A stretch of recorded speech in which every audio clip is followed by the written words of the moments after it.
Before we begin, this episode contains some offensive language and descriptions of violence. It may not be appropriate for all listeners. Yesterday, several members of the Stuart family sat in a crowded Revere apartment, looked at one another through red-rimmed eyes, and tried to make sense of the past 24 hours, but they could not. "You know, I see this kind of thing all the time in my work," said Mike Stuart, a Revere firefighter and the brother of the infant's father, Charles Chuck Stuart, "but this doesn't happen to us. Not to us." But it did. These words, this story, ran on the front page of the Boston Globe 2 days after Carol Stuart's murder on October 25th, 1989. This was before Chuck jumped to his death, before the Stuart family's charade was exposed. Over in Revere, where Chuck's brothers and his friends gathered, a moment of silence hung heavy late in the afternoon. "We are numb from it," Mark Stuart whispered hoarsely. "Numb." Sally Jacobs wrote this article. She was a general assignment reporter with the Globe. At the time, her story was a coup. Sally had managed to get inside the Stuart's home just hours after the shooting. Today, she can still see that room, still remembers the image of the grief-stricken family, including Chuck's brother, Matthew. "All I remember is that couch. I remember them sitting on the couch. I remember one of them sitting on the side, and there were several of them in the middle and one standing. I remember them being just profoundly upset. I felt like they were genuinely just shattered."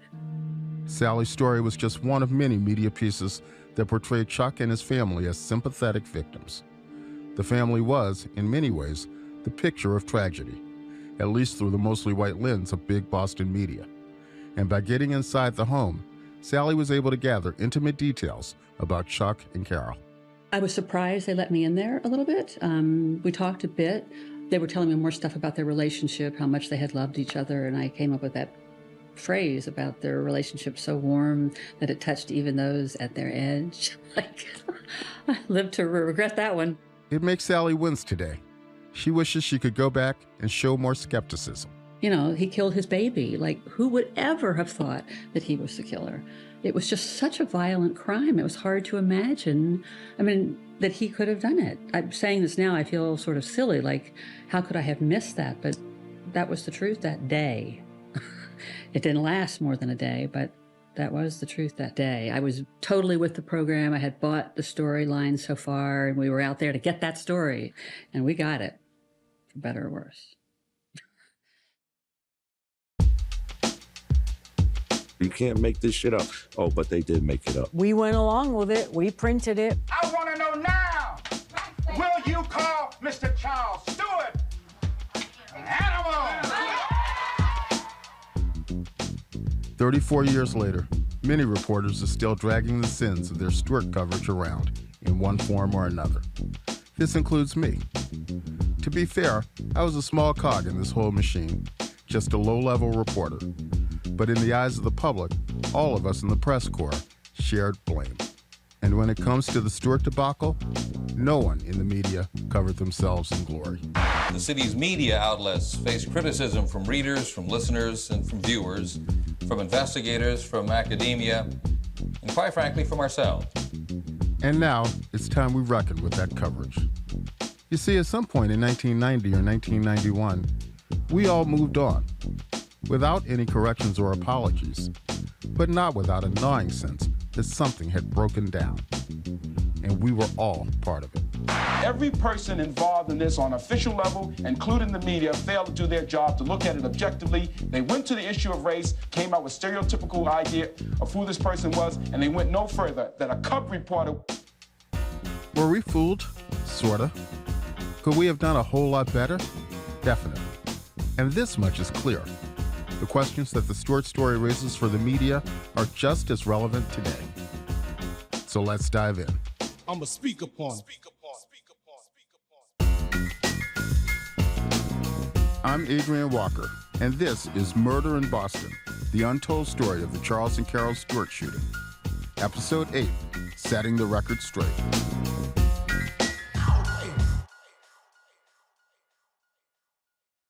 Right from the jump, all of the elements were in place for this to become a media circus.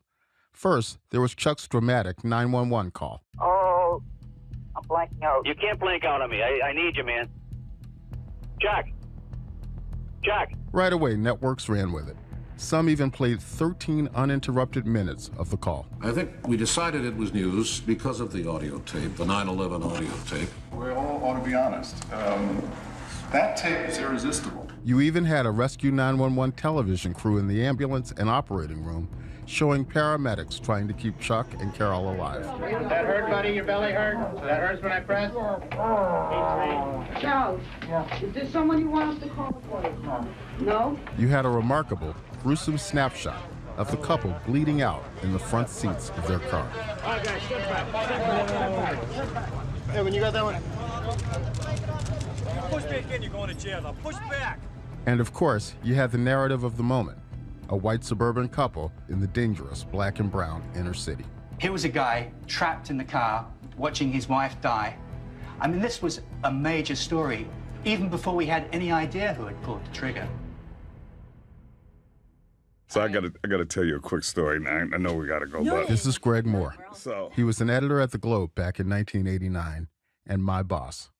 He made many of the calls about how the paper covered the Stuart shooting, starting with that first night. Every night I would get a phone call about any breaking news. And when I sat down with him recently, I couldn't even get a question in before he launched into this story. So I got a phone call, right, telling me that this couple had been shot in Mission Hill. And I was like, okay, well, there've been a lot of people shot, right? Yeah. I mean, she was a pregnant woman and all that, but she wasn't dead. So I was like, yeah, talk to the Page One folks, and it should be on Page One. The next morning, Greg headed into the newsroom a little earlier than usual. I'll never forget this. I stopped at Burger King on Dot Ave to get a little, sandwich, right? And I'm sitting there reading our paper, getting a sandwich, and looking out the window and watching people walk by the two newspaper boxes, which were a little bit apart, right?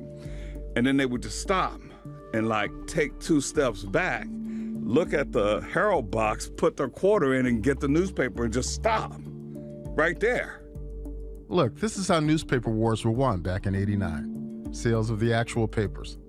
To Greg, the Herald was his main competition. Not TV news, not the national papers, the Herald. And people at the Globe, well, we hated the Herald. I'm like, what the hell is going on there, right? Because I hadn't looked at the Herald. I didn't subscribe to the Herald because I wasn't giving them no money, right? But I would read it every morning.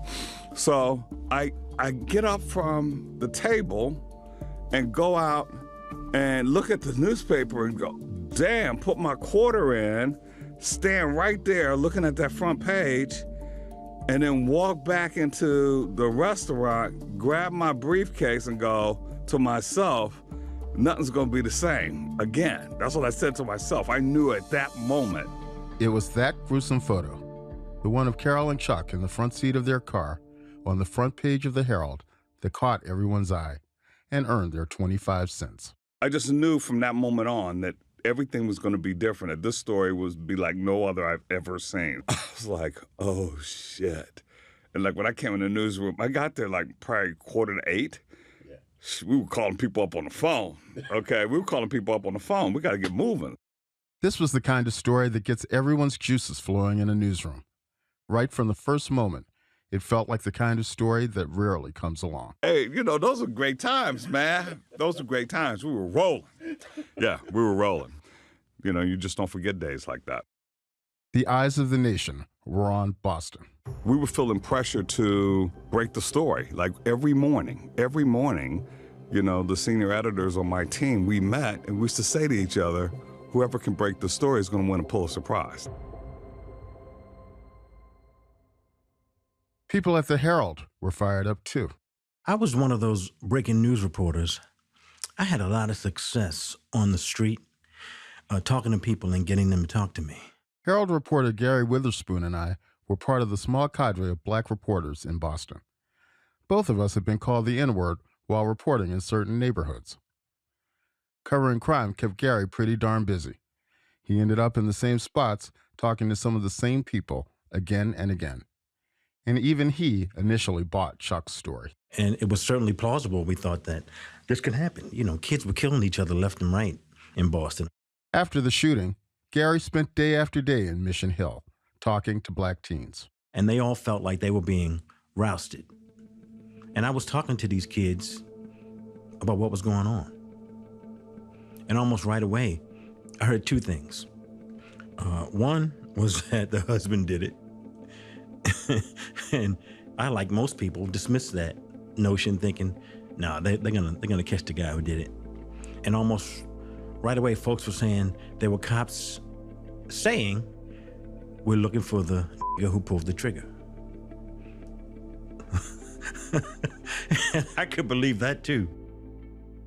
While the cops searched for the killer, reporters were working their sources. And there was an intense competition between the local newspapers.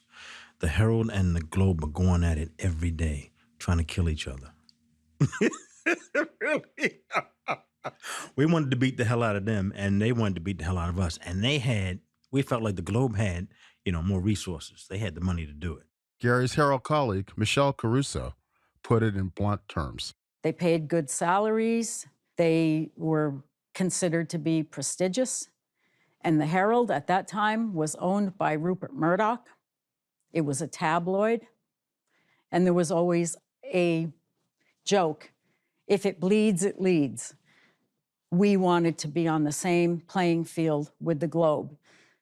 This was war. Michelle was a veteran beat reporter with great law enforcement sources and a love for gory, true crime stories. I would read like 50 books a year, true crime.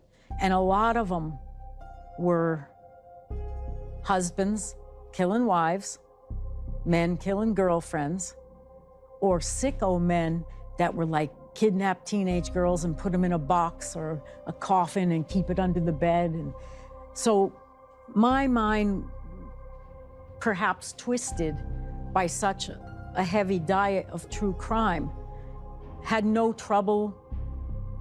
Yeah, men do some really sick shit to women. In her telling, she was skeptical of Chuck early on. I was very open with my bosses that I felt that Chuck did it. There were other journalists who questioned Chuck's story, too.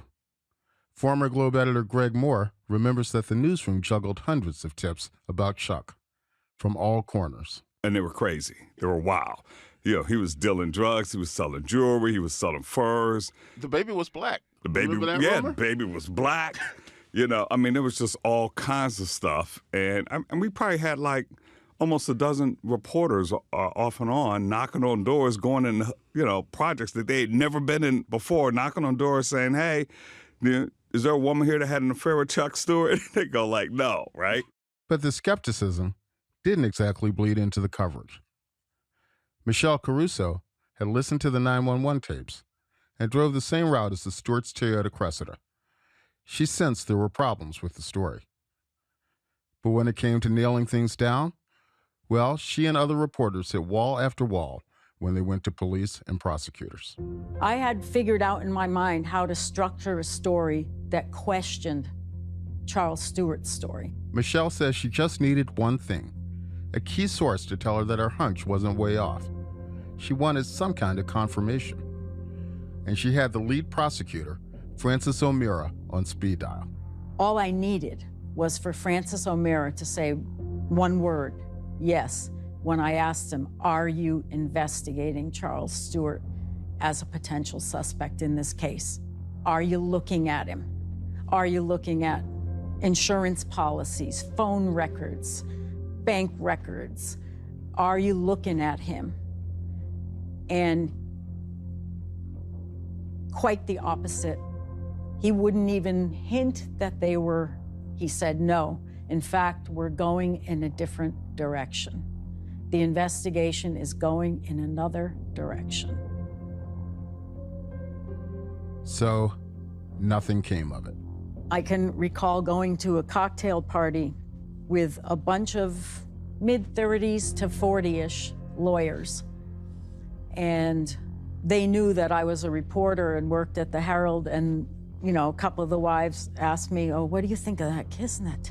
And when I said that I thought Charles Stewart might be involved, the wives turned on me like, oh, that's disgusting.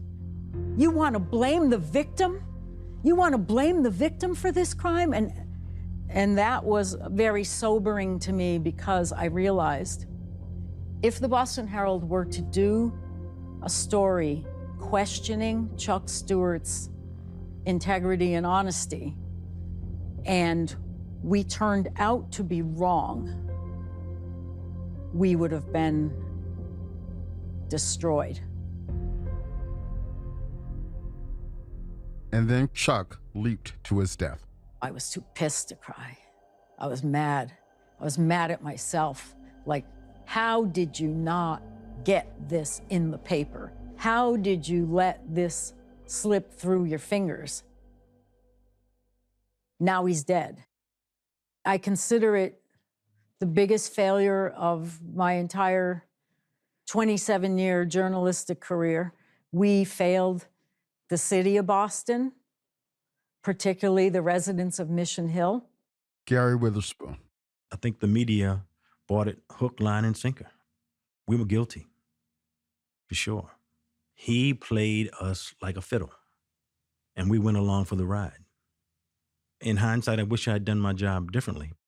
The media's self-reflection was intense, but fairly short-lived.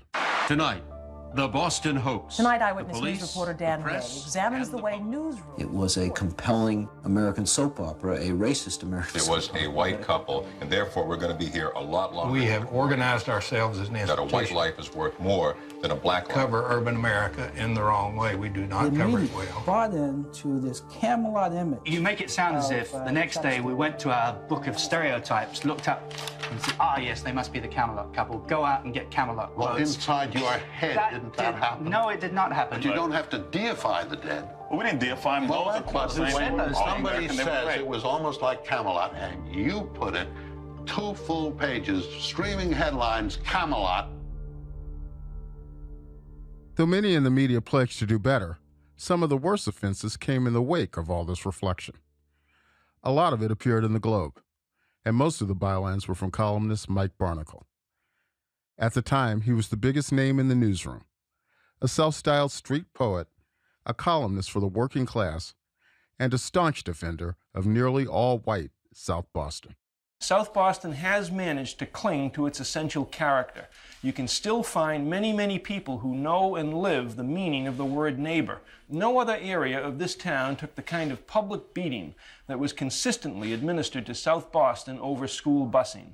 South Boston remains a place where more people than not make the daily effort to lead lives of honest pride and hard work.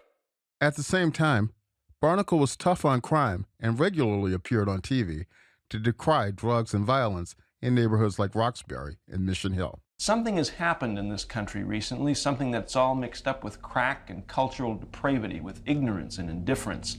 Something bad, something truly evil.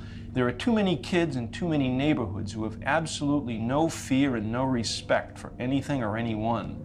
They would just as soon shoot you as look at you. They are not damaged by juveniles. They are raped, robbed, maimed, and sometimes killed by young criminals, beasts, who are growing up in a cave where there is no light, no hope, and very little future. Barnicle had a wealth of sources within the Boston Police Department, including his own brother, Paul, who happened to be a homicide detective. Barnicle hardly wrote about the Stuart shooting or the police manhunt in late 1989. That changed once Chuck jumped. I mean, he was the one that broke the story about the fact that the family members knew from the beginning that Charles Stuart had killed Carol. He was the one that had the tape recording from the fire department of them on the telephone talking about whether or not to tell their mother. I mean, he had the whole story. He had it, and whatever it took to share that with the public, even if that meant breaking some conventions, I think that, you know, at the highest levels of the globe, we felt like we had an obligation to put that information out there, and we did. Barnicle penned a top-of-the-fold, page-1 story saying Chuck's motive was a $482,000 insurance policy he'd taken out on Carol just weeks before her murder. But it wasn't true. The story was wrong. Yes, Chuck and Matthew plotted to profit from an insurance payout on Carol's jewelry. But Chuck didn't take out a big-ticket life insurance policy from Prudential in the lead-up to her death, as Barnacle claimed. We know now Chuck killed Carol for a host of reasons. He didn't want to be a dad, was eyeing other women, and didn't like how Carol, as he put it, had the upper hand in their marriage. Was there a financial incentive too? Maybe. But a $500,000 life insurance plot? Didn't happen. Even the company publicly denied it. And when editor Greg Moore asked Barnacle about his source for the column, Barnacle straight out refused. And the fact that we could not force Barnacle to produce documentation for where he got that information, that was a wake-up call for me, but nobody should be bigger than the institution, and in that case, he was. Still, Barnacle's most controversial column centered on Willie Bennett's 7th grade report card. It was written well after Willie had been cleared in the Stuart killing. In essence, Barnacle justified the police department's myopic focus on Willie. Barnacle wrote that 14-year-old Willie had an extremely low IQ, and Willie got D's in science and geography. The column read, "The man's pathetic, violent history is so much a part of the unyielding issues of race, crime, and drugs tearing daily at America that it is amazing how any black minister or black politician could ever stand up and howl in public that his arrest was a product of police bigotry and a volley of discrimination aimed at all black residents of Boston." Wow. I called Mike Barnacle and asked him to comment. He said in so many words, no thanks. And he made clear that he believes there's no story here and no value in revisiting it. Barnacle has always stood by his words. Two prominent members of the Boston media who've been on the Stuart story from the start or at our Boston affiliate this morning. Here he is in February 1990 on The Today Show with Bryant Gumbel. Let me start with the accusation. Media partly to blame. Guilty or not guilty? Mike? Well, why not blame the media? We're not blaming the media for the Vietnam War, but the answer is no. You had a made-for-TV movie in the process of being made that night, Brian. You had a CBS network TV crew filming the EMTs as they assisted a dying woman and a critically wounded husband. You had this enormously dramatic tape that was going to be played and replayed on every TV broadcast, news broadcast, for weeks on end and reprinted in every paper in the country. So you had an unusually dramatic sequence of events occurring, but the answer is no. The media has nothing to be defensive about, but more importantly, nor do the police. Even his editors defended him back then. In 1990, Barnacle declined many requests to appear on panels dissecting the media's coverage. Mike just didn't do that. So Greg Moore took the heat. I guess I should direct it to the Boston Globe, Mr. Moore, because one of your columnists, Mr. Barnacle, went to great lengths to talk about Mr. Bennett, his IQ, and other basically negative images of William Bennett. And that became front page copy. Isn't that extraordinary that a columnist would have a column on the front page in a story like this? No, I don't think so. I mean, is the question why did Barnacle write about Bennett? In that way. About his IQ and about his criminal past, his Right. criminal record and stuff? I haven't talked to Barnacle about it. I don't know, but my guess... Shouldn't you, I mean, as a black man and as an editor of the Boston Globe, doesn't that offend you that he would cover this story on the front page in an article like that? There's some aspects of the story that I don't like, some aspects of his columns that I disagree with. But there's some things he writes that I like, there's some things that I don't like, there's some things that make me mad, but that would apply to any columnist. Did that bother you, though? Did that bother you? Did that column bother you when it talks about his IQ and that he's a criminal, he has been, he will be, so why have sympathy for William Bennett? Did that, I mean, you read that column, right? Yeah, I read the column. I read the column. Did it bother you on a personal Some level? aspects of it, yes. You were frequently called on to defend our honor. Mm-hmm. What was that like for you? It was a crucible moment for me, but it was one that I relished. I mean, look, as an African-American charged with that responsibility, I wanted to make sure that I discharged it fully, not just in the coverage day-to-day that I was responsible for, but I wanted to be able to defend what we did. And even though early on there were people telling me, hey, don't go on television because they're trying to trap you, I was like, I'm the Metro editor. Like, if I can't defend the coverage, all right, that I was in charge of, who can? This is when I realized just how deeply people mistrust the media. For so many black folks, this was confirmation of what they always believed, that the media fundamentally couldn't be trusted to be fair. Man, it's been a long time, you know? I mean, it's really weird to think back on this stuff, and I'm almost surprised how kind of still angry I am about some of it. I sat down with my colleague, Renee Graham, recently. We've been talking about the Stuart case for 34 years. What year did you get hired? 89. 88. I know. Yeah. So damn, you've been here 34 years. Don't remind me. I just passed the 34-year anniversary. So today, Renee is a columnist on the Globe's opinion page. But at the time, she was a young black reporter in the Globe newsroom. She was from New York. She had worked at the Miami Herald. When I arrived, we just kind of naturally fell into the same social circle. There were the black reporters, you know, and a lot of us were young. You know, we hung out, we went bar hopping, we went to restaurants, we went to each other's homes, we watched boxing matches. Yeah. You know, I mean, we'd go to brunch and bitch about Greg. We'd go to brunch and bitch about Greg. So both of us were outsiders when the Stuart shooting happened. And I think that made it easier for us to question the official story right from the beginning. We didn't have relationships with these cops or with the mayor or the DA. It always looked to me like they knew they needed to go out and find a black guy, and they went out and found a black guy. And we never bought this idea that Chuck was some kind of evil genius that had everybody fooled. It's how Charles played the faults of American history. He sort of turned that in this case. You know, I'm not even saying he was some sort of criminal mastermind. You don't have to be in this country to do that. It's been done before, and it's been done since. You know, Susan Smith with the children in South Carolina, you know, oh my God, the black man jumped in the car and she killed those kids. And that was another one that never made sense, you know, but everyone was just like looking for this black man. It's always somehow the mysterious black man who's done the terrible thing.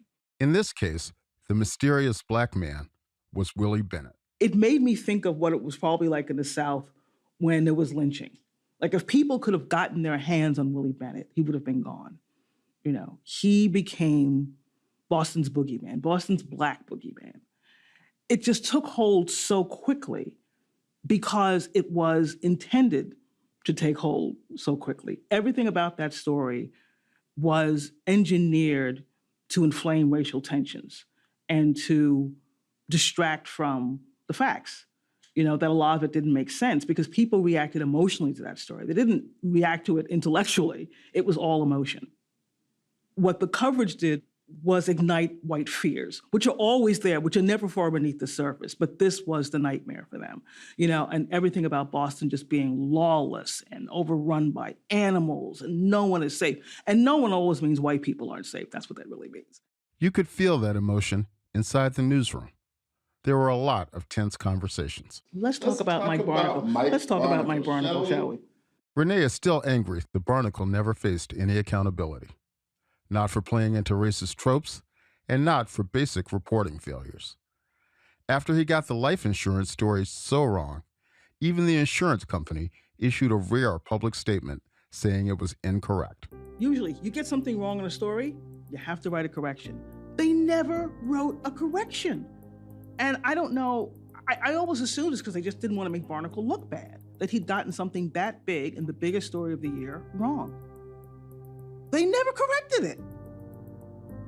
Because in the middle of all that, you were like, okay, well, we screwed it up, but let's just move on. And that's what they did. So here we are, you know, 34 years later, still no correction. They've never said we got that wrong.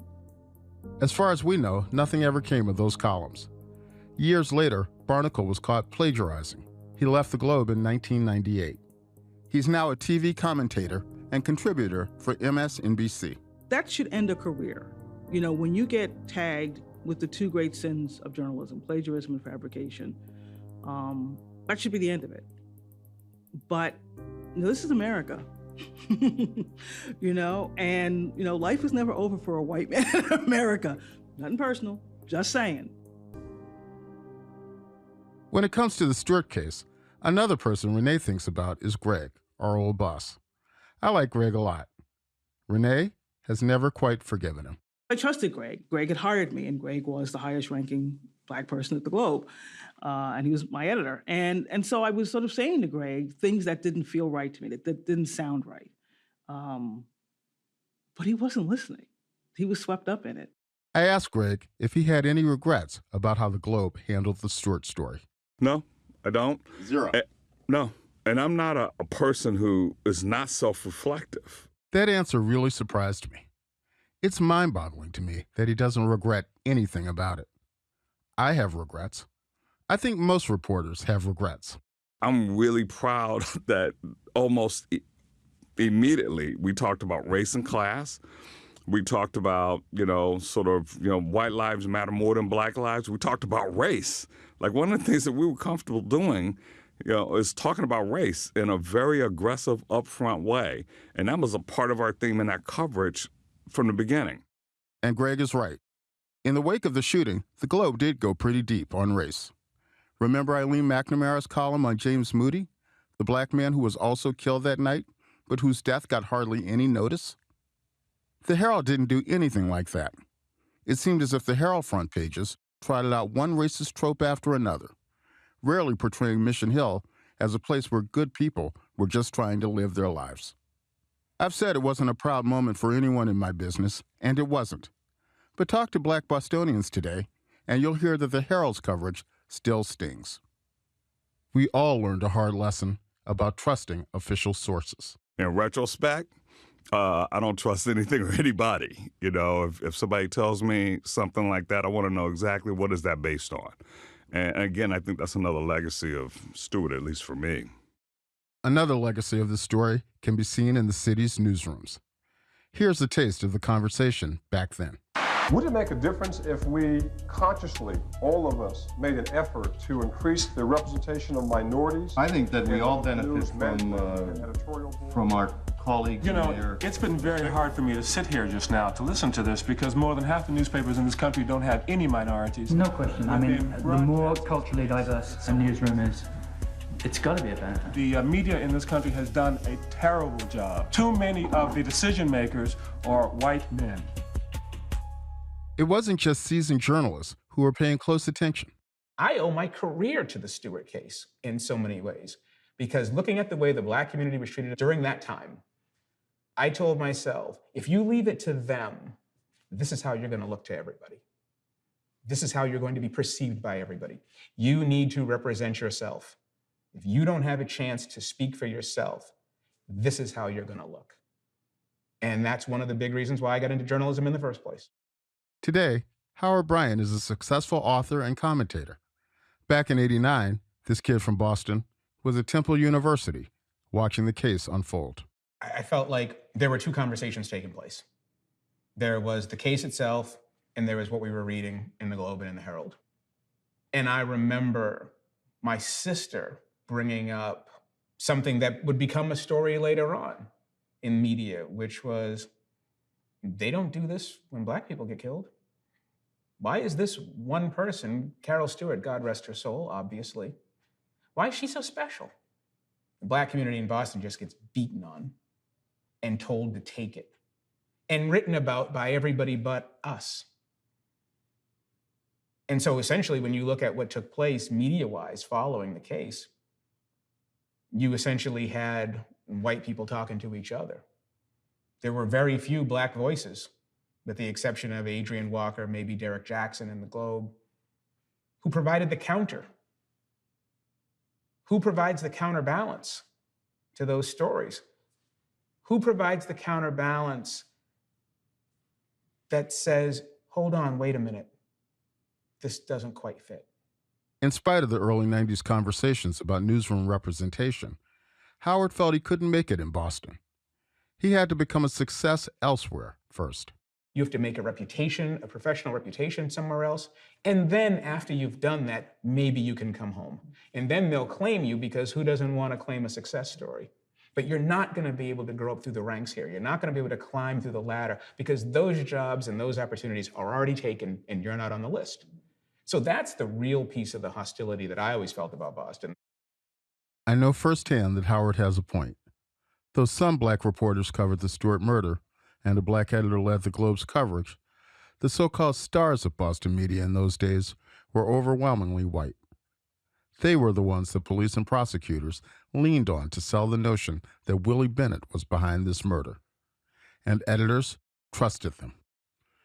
That was maddening to reporters like me and Renee, who were skeptical but didn't feel like we had the experience or credibility to get the attention of editors. Walking around Boston in those months, I heard plenty of criticism of the media, especially from black people. And after a while, I stopped pushing back on it, because a lot of it rang true. I remember Barnacle had a line in one of his columns that said something like, what were they supposed to do, beat a confession out of him while he was bleeding to death? And I remember that really bothering me, because I remember thinking that you're not gonna get off the hook that easily. This was not handled right. You can't tell me that this was handled properly. You can't tell me that this is how you would have handled it if a black person had shot another black person. So you've got to own up. So did the media learn a lesson? Renee doesn't think so. I don't know that journalism has gotten better since the Stuart case. I think that the media still is attracted to heat, not light. Like you always say, this is what changed everything, but it didn't really change anything. I mean, look, they couldn't even run a damn correction. It changed nothing. I've said over the years that there's never been any consensus on the lessons of the Stuart case, or what should have changed. But after all the media panels and analysis and self-reflection, this much is clear to me. We didn't ask the right questions until it was much too late.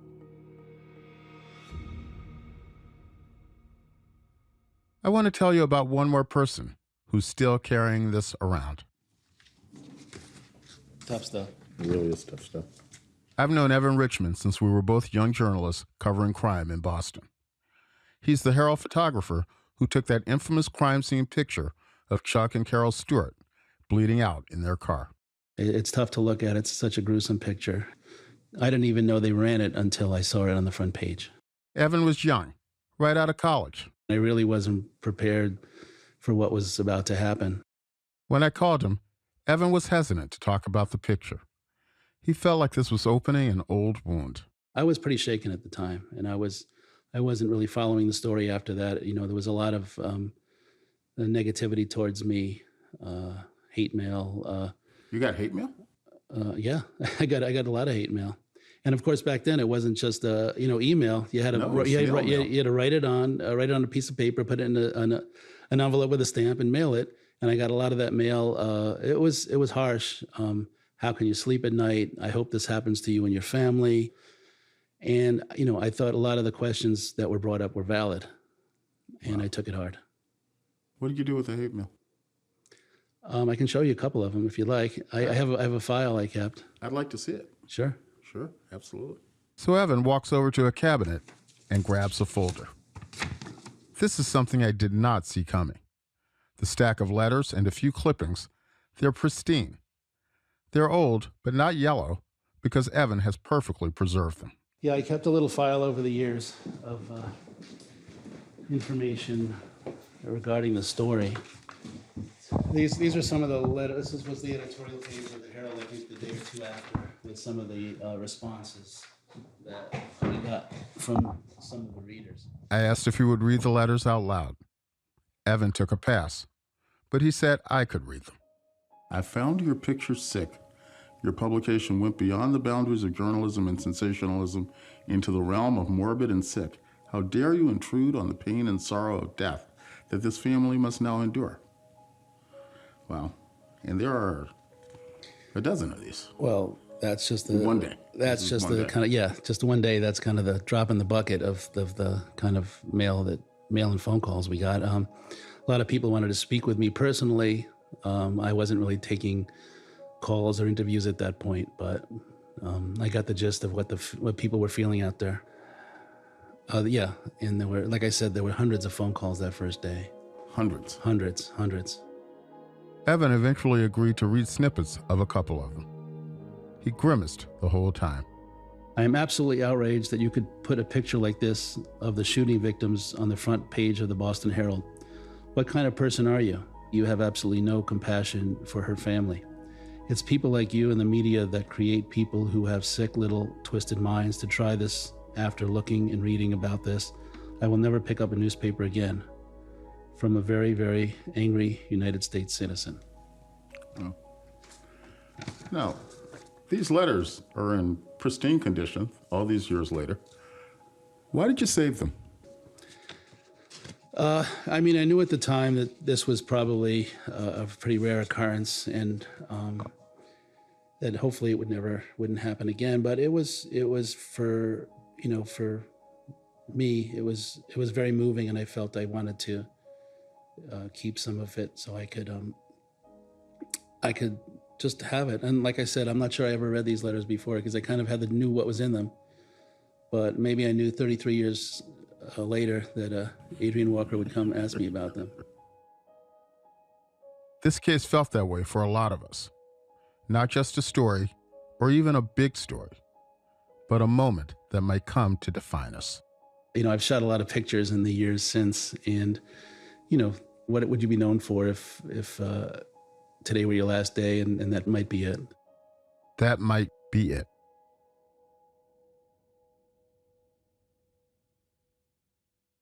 On the next and final episode of Murder in Boston, we'll look at the long tail of this case and ask how far the city's come, or not.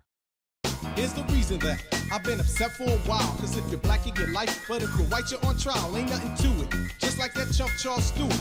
They're always claiming that the devil made me do it for insurance. He killed his wife and his child and blamed it on a brother, and racists got buck wild. He had the media believing the Aesop fable. And all the whites were like, I can't wait till they catch the bastard. I hope they find him, they were sure that he did it. There was no need to try him, and Willie Bennett, who was in it to win it, got fast and harassed cause they were sure that he did it. And the thing that really pissed me off and truly offended me is the suckers wanted to reinstate the death penalty for a brother man, but not the other man. And when they found out he killed her himself, on the other hand, now it's inhumane. Bring it back, they wouldn't dare. But his brother confessed he was with it, so give him the chair. But that won't happen with that punk cop kiss. Flynn and Mickey Roach, you better just watch for us. I don't wanna hear that you're sorry to me. After you tore up and started a war up in the black community, it's out of the news, but it's still in my head. Charles Stuart still lives, even though the sucker's dead. I'ma speak upon it.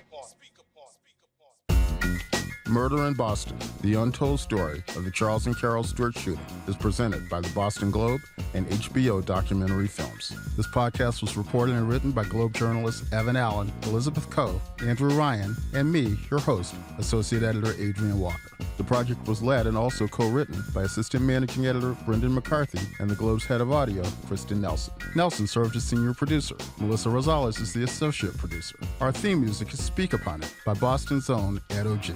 Reza Daya is our sound designer. Voiceover direction by Athena Karkanis. Research from Jeremiah Mannion. Fact-checking by Matt Mahoney. The Globe's executive editor is Nancy Barnes. Thanks to former Globies Brian McGrory and Scott Allen, and to Boston Globe Media CEO Linda Henry. Additional interviews and audio courtesy of Jason Hayer and Little Room Films. Special thanks to Michael Gluckstadt and Allison Cohen on the HBO podcast team. The HBO documentary series Murder in Boston, Roots, Rampage, and Reckoning is available to stream on Max.